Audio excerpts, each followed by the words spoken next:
Okay, so this is the #1 stock that will skyrocket in a few days, and this was recorded on January 27th.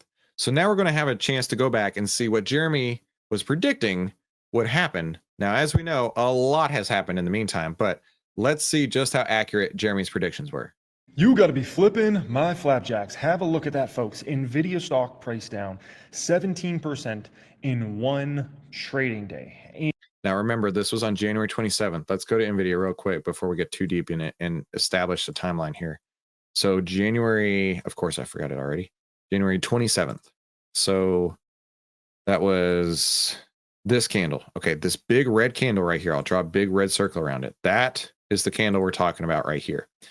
And I assume that he is saying that this is the one that's going to skyrocket in a few days. Did it? Oh, yeah. I mean, it actually did. It did go up, basically back to break even at this point here. But what happened after that? I mean, down 24%.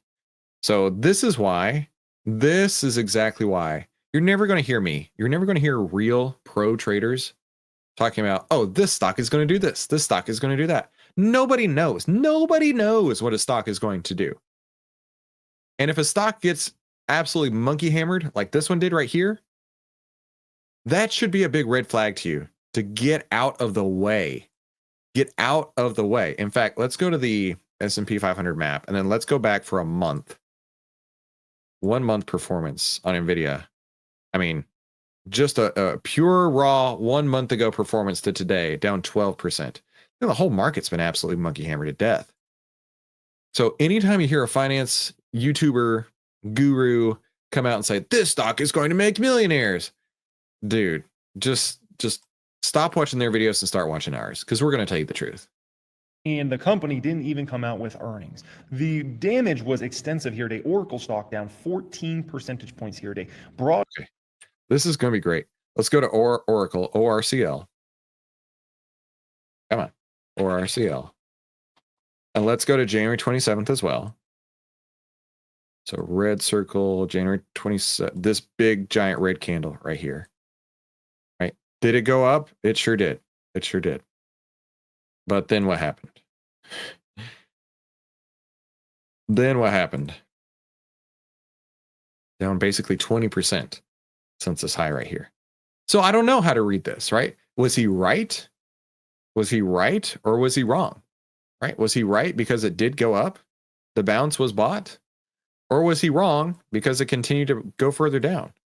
Let's see what other stocks he's looking at. The damage was extensive here today. Oracle stock down 14 percentage points here today. Broadcom, AVGO. AVGO. January 27th. Yeah, another big red candle right there.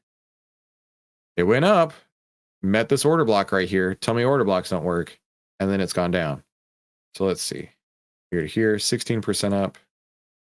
Here to here, 18% down. See, here's the deal. Looking at this in hindsight, was he right? He was. But I don't think that he really talked about how there is so much risk with all these stocks, especially if you're buying a stock that's beaten up like this. So we've seen back to back to back examples of why it's important to contain your risk. Right? Could you have made money on any of these? Yes, absolutely.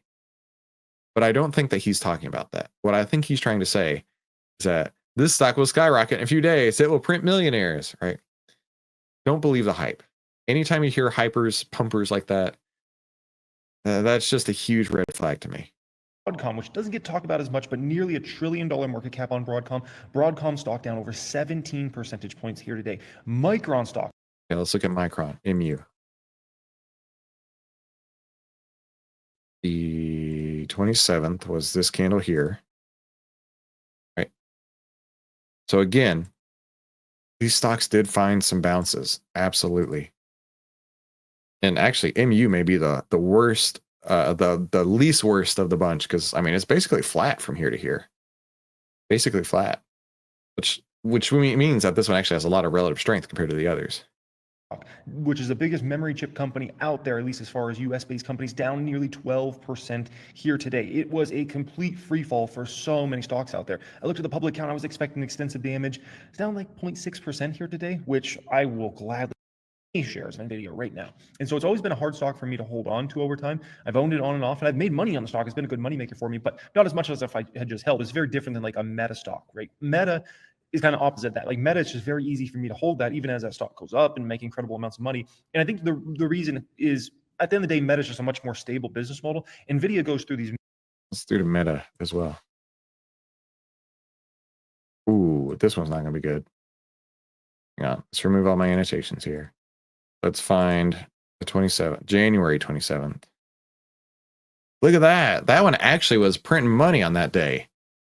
But it's round tripped that whole move right there. Round tripped that 11% up, and now it's down 19% from that high right there. Got an order block right here. It might bounce. Massive cycles of just like insane chip demand and then kind of a flatlining, and then let's try and skim through this though and see if he's talking about anyone in particular that's going to make you millionaires by the end of the week. SoFi. He's looking at SoFi right here. SoFi has been brutal. Let's look at SoFi. And January 27th was this candle here. Yeah, that was a big red light right there. A big red light right there. A sell off on earnings like that is not what you want to see. And then what happened after that? Good night. Good night. How much is it down? 29%. I saw somebody who left a comment on one of my videos that said, I just do everything the opposite of what Jeremy says now. But here's the deal. Was he right on a handful of these? I will give him credit. I'll give him credit on Oracle because it went up.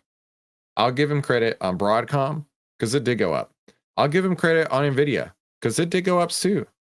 I'll give him credit on Meta. But here's the thing. If you're making these type of videos where somebody who doesn't know what they're doing comes in and they hear this stock will skyrocket in a few days, this stock will print millionaires, and this is the one I see all the time, $75 in this one stock will make you a millionaire. Tom Lee says there'll be millionaires made in the next 30 days. And you don't talk about risk. I think you're asking for trouble. I think you're getting people suckered into a belief that stocks only go up, especially when they got hit all over the place. And now we're 6 weeks later. And of course, Jeremy didn't think that the market was going to go down, because why would the market go down? Why would the market ever go down? The market only goes up. And a lot of people are getting absolutely screwed here. I saw this one slide on Felix and Friends video. It said something like the average return year to date on one of the stocks in the Russell 2000 was down 30%. And I was like, wait a minute.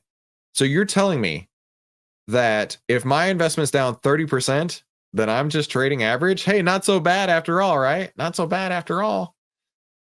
But that's the reality of the market. The market will change very quickly. And if you're not adaptable, if you're not listening, if you're not paying attention, you could be one of these people who traded Tesla all the way up this 120% move right here.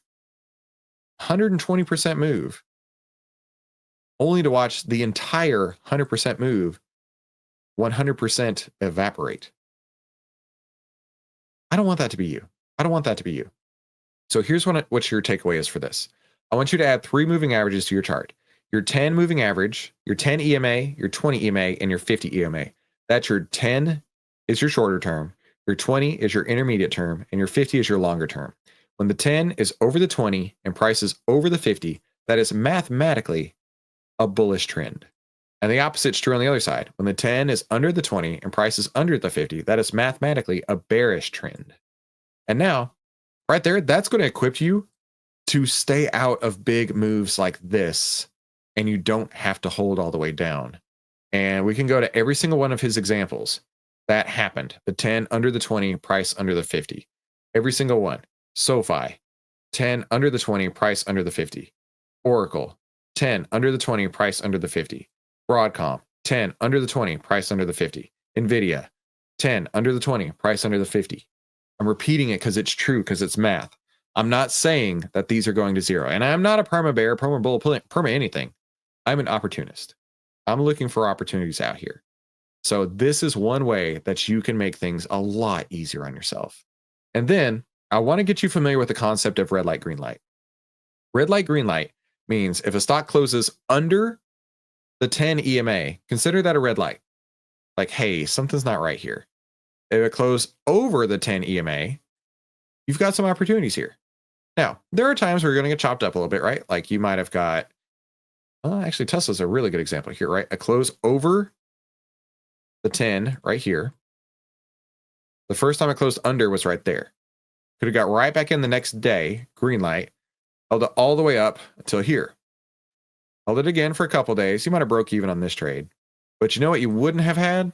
You wouldn't have had to hold it all the way down. Now, there's a couple times where you might have made a buck, lose a buck, right? And I'm not telling you that this is perfect. What I'm telling you is it keeps you in trends when they're working. And it gets you out of the way when they're not working, right? At what point in time did the 10, 20, 50 ever cross north with a close over the 10? All the way down. It didn't happen. It didn't happen. And then Jeremy's favorite, AMD. Jeremy's favorite, AMD. Right, since January 27th. When was that? Here. Since January 27th. And he may or may not have talked about it in this video here. Yeah, it's only down 15%. It's only down 15%. I mean, if you're a long-term investor, what's 15%? 15% is a lot. If you're losing 15% and you're like, oh, it's fine, you're not doing it right. I'm telling you, you're not doing it right. So I don't want to go too deep into this video. We actually covered this video a while ago on the channel, but I wanted to talk about how these finance influencers really need to start covering risk. A lot of people are finally remembering what risk is. They forgot about 2022 and they just saw the 20% gains on the market in 23 and the 20% gains on the market in 24. And now they're in 2025 and they're like, dang, I forgot all about risk. And you don't have to worry about that anymore. Because you don't have to worry about that anymore, listen, all I ask for you to do is leave a like and then go tell somebody you know to start watching our channel, because I'm going to make sure that you're on the right side of risk. I'm going to help you save time, make money, and start winning with less risk.